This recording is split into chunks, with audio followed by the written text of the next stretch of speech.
punya trauma, entah itu fiktif, entah nyata, entah apalah. Kita punya trauma kasus Siti Jenar. Orang yang mendalami la ilaha illallah secara intensif, ya, entah itu disebut kalimat sodo, bosuluk, boseloko, mbah kono pokoknya. Orang yang memahami la ilaha illallah secara intensif, itu pasti menuju ilmu hakikat. Dan menuju ilmu hakikat pasti ngalami hakikat yang khoyali. Ini rungokno tenan iki. Hakikat yang nopo? Khoyali. Dan hakikat yang khoyali ini mulai menipu. Ya, kalau sudah begitu ruwet. Misalnya ngeten nggih. Ketika kula maca nggih diskusi ini utawa perdebatannya kali jaga mbek Siti Jenar. Saat itu ada Sunan Bonang juga. Kamu sujud pakai apa kali jaga? Ya pakai jasad. Dari Siti Jenar. Daging kamu itu hanya onggokan daging. Nanti itu jadi bangkai. Dan setelah jadi bangkai itu habis. Kamu nanti ditulis Tuhan tidak termasuk yang sujud. Kebuat yang mbok sujud itu bentek. Mikir kan juga. Rugi ke sujud mbek bathuk mbek tangan. Jasad tem sampean iku entek. Ora ana sing crita kowe nak sujud mergo jasad itu mau sampean dadi bang.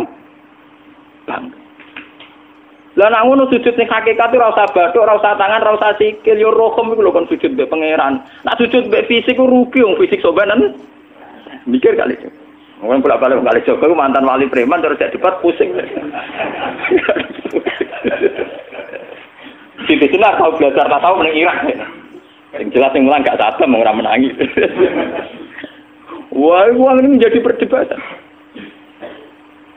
Sehingga keyakinannya kayak Siti Jenar, la ilaha illallah itu ya wahdatul wujud itu, innalillahi wa inna ilaihi. Selama ini kalau orang syariat misalnya, orang syariat itu kalau ada orang mati, misalnya Kak Ruhin mati, ini aku kan muni innalillahi wa inna ilaihi raji'un, saiki Ruhin wis mati. Mati itu balik ning pengen. Itu cara wong hakikat kan salah besar. Orang mati itu tidak ada, cara ilmu hakikat dan orang mati itu tidak ada. Roh ini tersiksa di alam fisik. Jadi ruh ini tersiksa di alam fisik. Karena ketemu ning jasate ruh. Tersiksa dulu. Aku rewape mangane kudu kerja piring Jepang tersiksa roh. Asal roti mau tersiksa. Misalnya kiai pemangan udah kudu pidato 2 jam bareng tersiksa. Roh kenapa? Tersiksa. Mergo roh ora buta mangan, ora buta ngombe, tapi gara-gara melok fisik. Paham ya? Lho ini tenang ilmu warai ta bener. Lah kula boten. Sampeyan betul lho guru waras maksudnya nggih. Artinya waras secara akademik karena ada referensi, ada marojek, nggih. Waras secara hakikat. Kula niku umpama merasake sampean wis ning ilmu hakikat. Artinya saya juga ngalami ilmu hakikat. Lan ketika sing aran hikam, wong ora tau mukasafah ora usah jadi ulama. Entah sekian detik ulama itu harus pernah mukasafah. Biar merasakan ilmu nopo ada. Tapi ilmu hakikat itu bisa dilogika kan sebelum sampean sampai secara musyahadah. Paling enggak bisa sampai secara logika.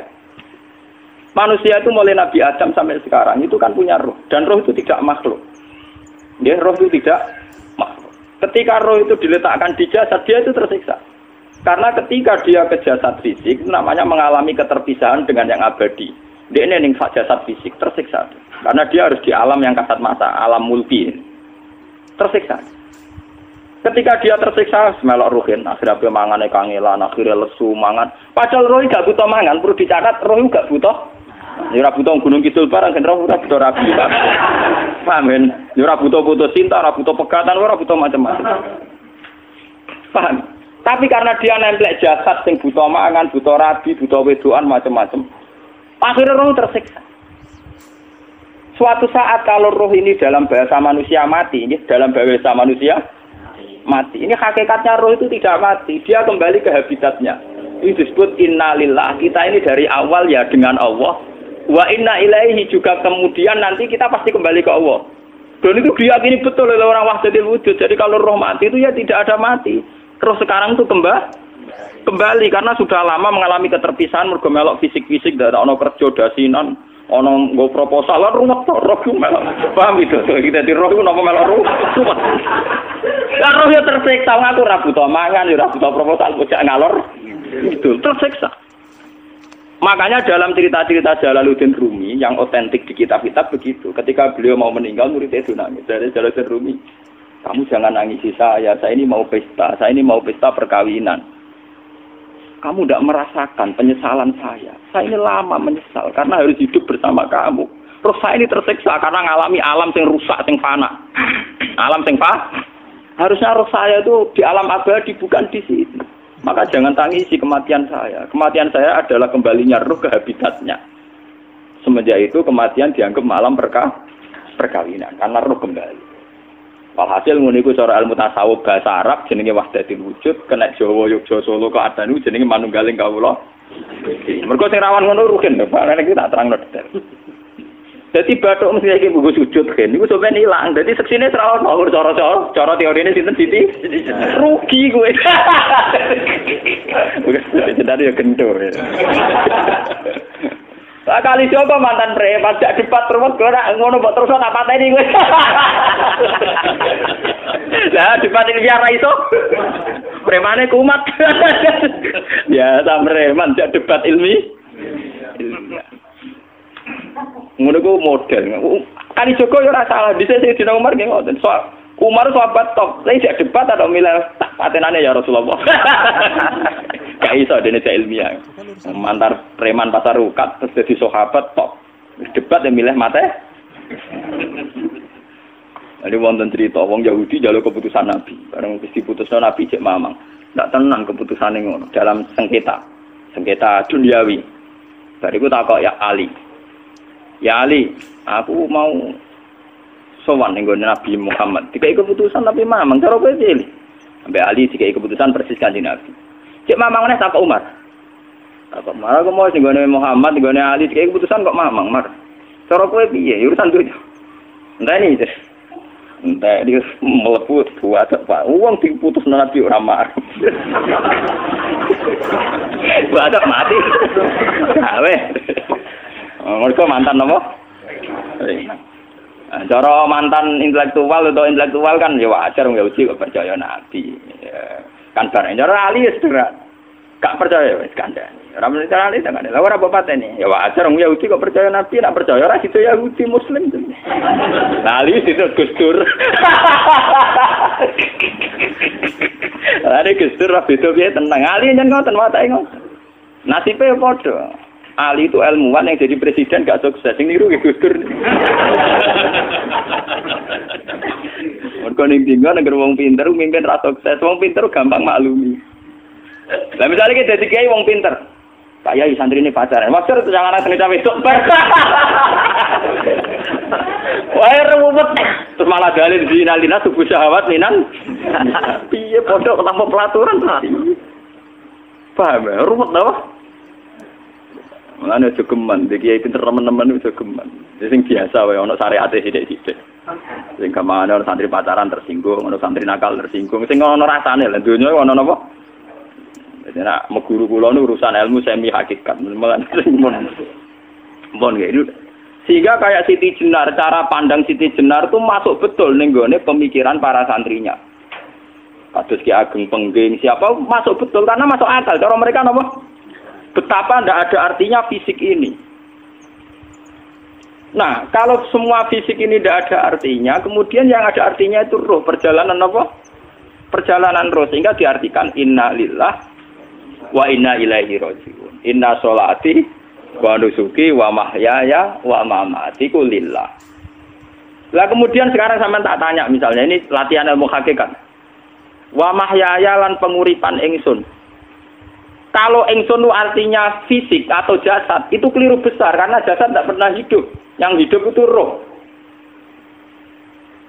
Paham ya? Sekarang artinya wama mati itu apa? Kematian ingsun. Kalau roh itu tidak pernah mati, berarti kematian roh adalah keterpisahan dengan yang agung atau yang abadi. Dan semuanya itu lillahi rabbil alamin. Sehingga mereka mengatakan kematian itu satu pesta. Mulane kados Bilal ditakoki, ya Bilal, ketika murid-muridnya nangis bergape mati, Bilal ge seneng ae. Godan nalqal akhibah Muhammad dan wa khisbah. Ya nak mati malah seneng loh ketemu kekasihku. Sebab itu kematian tidak pernah jadi problem bagi mereka sing soleh. sing menembus ilmu hakikat. Paham? Tapi ilmu hakikat kayak ini itu yang diyakini Siti Jenar, diyakini Jalaluddin Rumi, diyakini para wali-wali wahdatul wujud. Dulu Syekh Husain Sinten Al-Halal. Itu kemudian melahirkan prahara syariat. Prahara apa? Syariat. Sebab itu Wali Songo, oke Siti Jenar benar dalam filosofinya, tapi harus dibunuh. Karena menjadi prahara syariat. Sama dengan yang dikatakan Nabi itu benar, tapi menjadi prahara syariat. Akhirnya disomasi oleh Umar radhiyallahu anhu. Jadi sebetulnya sama, pola-pola ceritanya sama. Intinya sebuah ilmu hakikat harus dikawal napa? Syariat. Nggih kula bolak-balik, contoh paling gampang wit pisang. Wong nak mangan gedang kulitnya tetap dibuang. Tapi umpama gedang dari awal ora usah kulit, ra sido dadi gedang. Paham nggih? Meskipun kon ape dipangan ya dibuang. Tapi kita tidak bisa membayangkan pisang dari awal tanpa napa? Mbah kekeringan, mbah bosok, mbah ra sido dadi napa? Pisang. Terus pentingnya syariat lagi begini, malah penting ngaji wali-wali syariat yang pinter kados Sunan Kudus, kados Sunan Bonang. Andai kan tidak ada syariat itu dunia pun mesti rusak. Contoh paling gampang masalah pornografi, porno aksi. Jadi jenar aja omongi ngono ibu ngakak-ngakak deh. Dari pangeran wis pirsa, kowe nek klambi pangeran ora tentu ya ora usah klambenan. Wong ora ana gunane. Kalau yang paling penting itu nazarullah, kenapa kowe klambenan barang, wong kowe klambenan ora pangeran tetap pirsa. Nyatane si jenar nak mulang nggih coba klambenan nang intine napa? Dinya ada nabi Sunan Bonang. Nah kowe percaya kabeh nazarullah ora usah napa? Klambenan. Tetapi teori ra usah klambenan yo dinggo tenan. Mulane nek pas do wiridan aliran sesat ciri utama. Kira klambenan tenan. Lah ruwet to.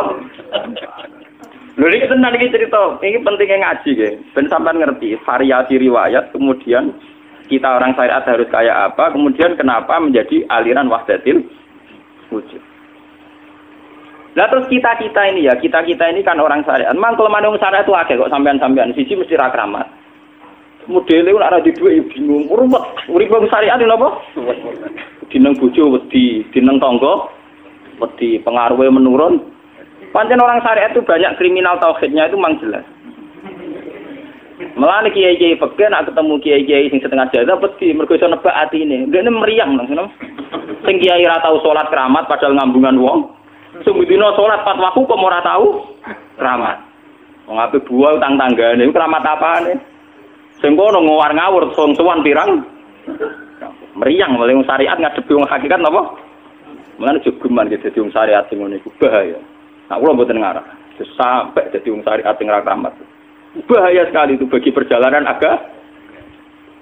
Kalau sering ketemu kiai-kiai yang terkenal keramat di Juwaduk tiang-tiang hakikat. Ditantang kanca-kanca kula wani, nah tantang aku tetep rawani kok. Mikir deh.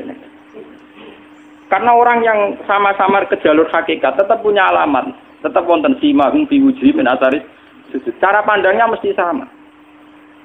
Kalau nanti ketemu murid, ya artinya yang ikut aliran Siti Jenar, dia ada sholat, ada apa, hidup di satu tempat gitu. Padahal dia bisa baca ihya. Dulu pernah mondok di Mekah, pernah di Irak. Itu ya meresahkan para kiai. Kemudian sebagian mereka minta saya suruh ketemu. Ya walhasil kalau ketemu. Ketemu pertama ya. Jenengan Gus Ba. Tapi zaman Rasulullah itu pernah tak arani muka sapa. Nggih biasa mawon. Kula ora usah kenal jenengan nggih kenal. Dadi kula nggih biasa mawon. Lalu pernah ngajar ajaran. Saya Gus ning donya tak enteni mau turun ngenteni mati ngono Gus kok repot. Ijaban kula terus enak.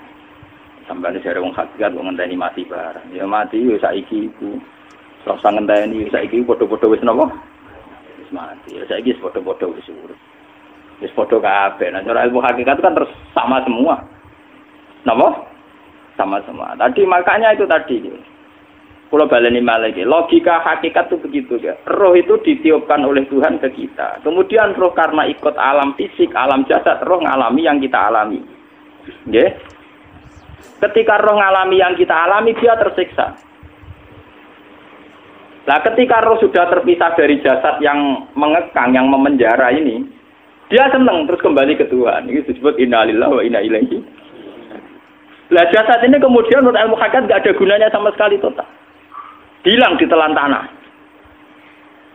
Lah kalau begitu jasad iki nak mbok agul-agulan, Gusti bathuk kula tak nggo sujud tangan kula ndi buktine tangan wis ra ono. Bathuk wis ora. Mulane dari Siti Jenar, hanya wali bodoh kayak kalian yang punya ajaran bodoh begitu. Malah rasupan terus. Mulane Sunan Kalijaga semangat kon mateni mergo tambah omongane glodro ndi. Tapi yang enggak disadari Siti Jenar yaitu tadi. Inti dari ilmu hakikat itu kan tunduk sama kersane Tuhan. Kalau sudah tunduk pada kersane Tuhan, kalau kersane Tuhan roh kita harus di jasad. Dan wujud jasad kita ini juga karena kehendak Tuhan. Kenapa yang wujudnya jasad yang karena kehendak Tuhan engkau ingkari? Sementara wujudnya roh tidak kamu ingkari. Toh wujudnya jasad ya bi iradatillah wa bi masyiatillah. Wujudnya roh ya bi wujudit bi masyiatillah wa ira. Harusnya fungsi jasad juga harus kamu akui toh Siti Jenar. Wong sekarang kita punya jasad ya bukan karena kita, karena kehendak Allah. Kenapa kamu ingkari? Berarti kamu mengingkari kehendak meneng Siti Jenar.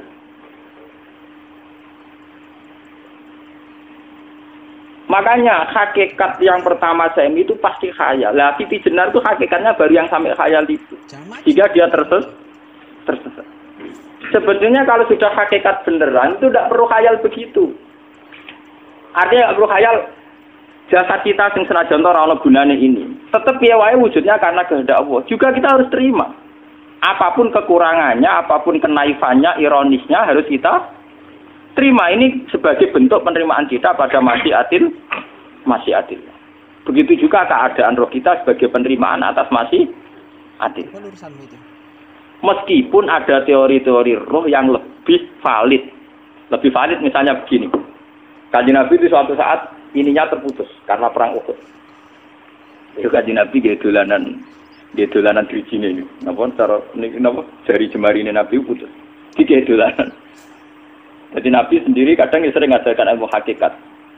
Hal lagi illa usbun udmiyat wa fi sabilillahi ma laqitu.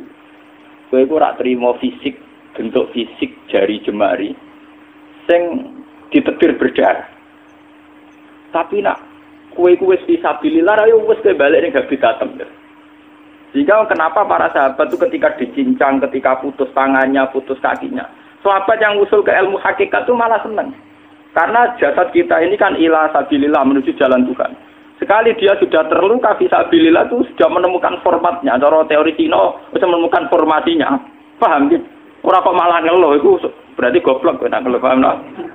Paham kenapa? Jadi, makanya Nabi ngertikan ya itu sudah ketemu formatnya.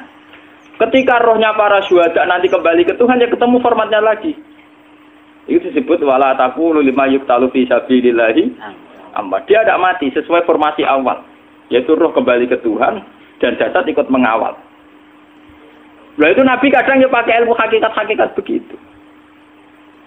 Mulane kula bolak-balik matur, kula niku nggih mulai umur 20 tahun napa pinten. Kula nu asline nggih gadah penyakit dan ekstrim penyakit saya.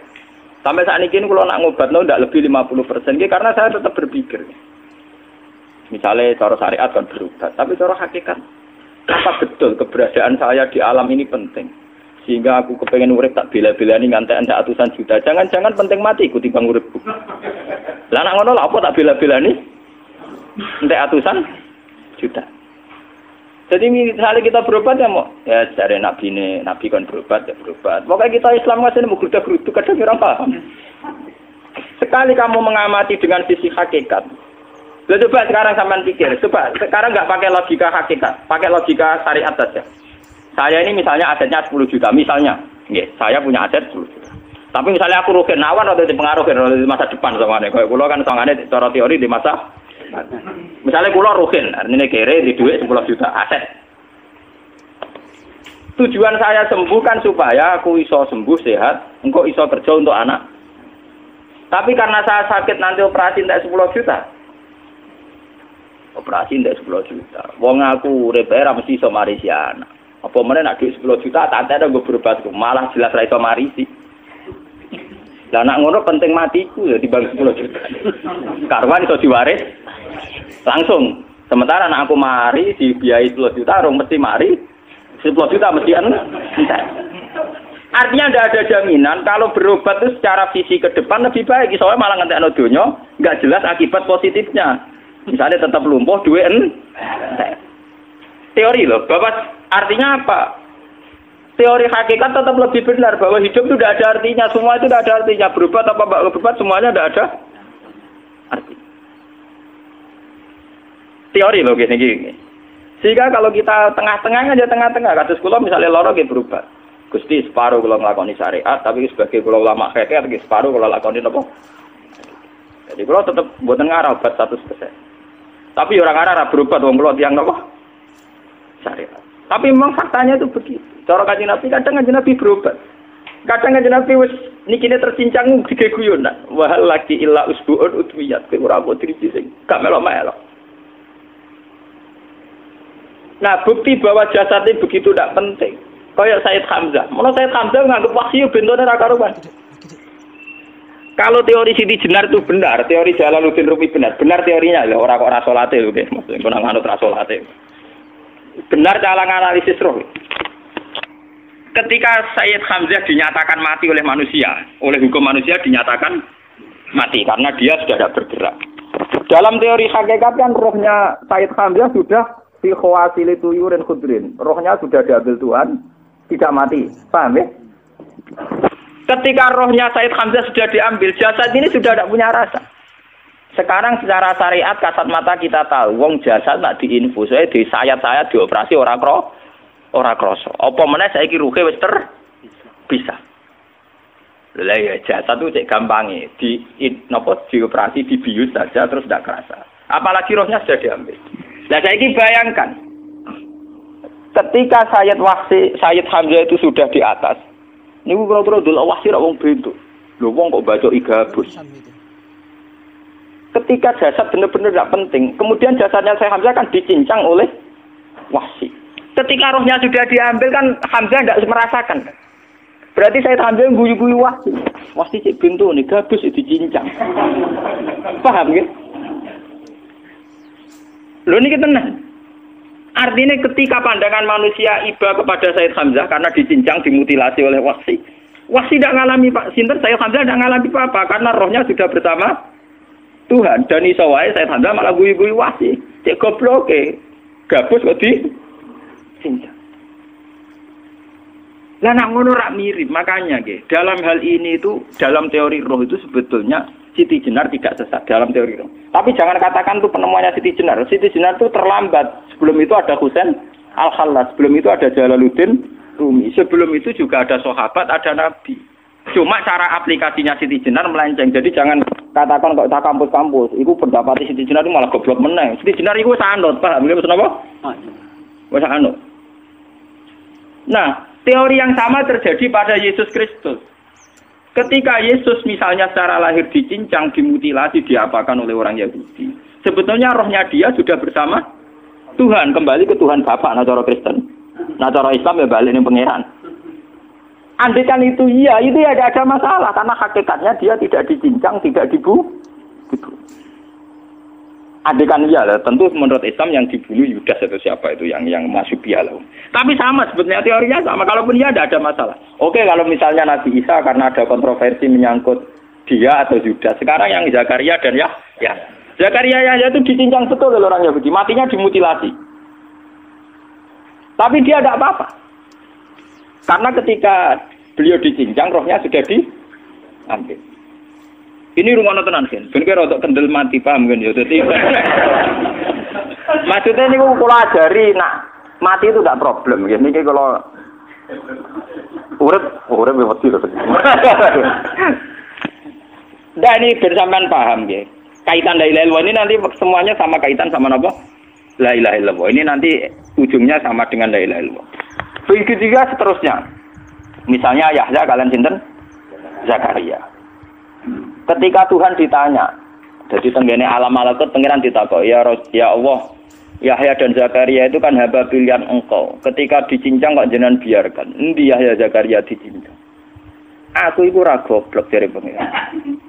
Sedurunge dekne dicincang jasate ruhe tak jipuk. Dadi dekne ora krasa blas.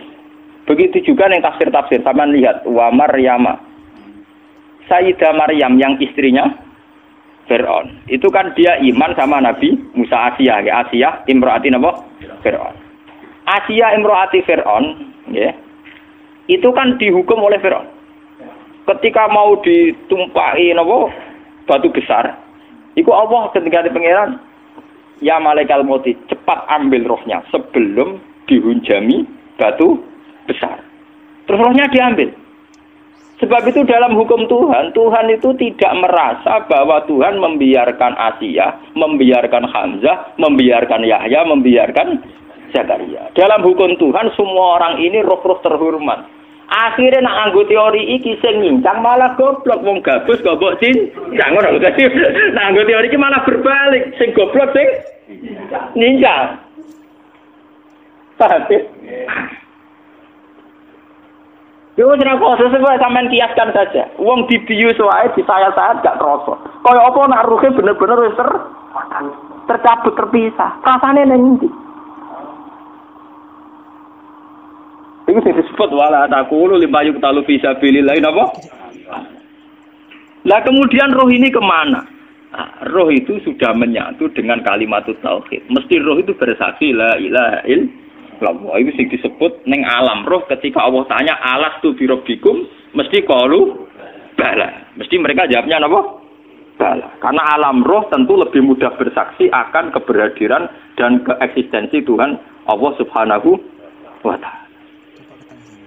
Paham ya niki sampean penting. Nah, ketika kalimat tauhid sudah menyatu kayak begini, itu mesti kalimat tauhid sing mesti langsung untuk swarga. Itu dimaksud Nabi mustaiqinan biha qalbu mukhlishon biha qalbu. Ati itu qalbu kan enggak bisa kamu artikan jantung atau liver kayak teori modern sekarang. Misalnya qalbun itu apa? Dari kiai qalbun itu jantung. Nak ngono beda mek liver. Lah nak liver apa kabidun niku akal-akalan aja padha ora paham. Bahasa kolbun, fikrun, aklun itu sesuatu yang misteri. Roh ini kemudian dengan kalimat tauhid sudah menyatu disebut mukhlishon biha kolbu. Ada tingkat kemurnian hubungan roh dengan kalimat tauhid. Lah kalau begitu pasti dakhalal jannah. Karena tidak mungkin kalimat tauhid kok di neraka. Lah ini ngomong masalah-masalah hakikat. Wong sing gak tahu petualangan hakikat, momene sing sering bingung bakas duit, bayar kredit, utang jatuh tempo, ora usah melok mikir, utek wis entek go mikir duit.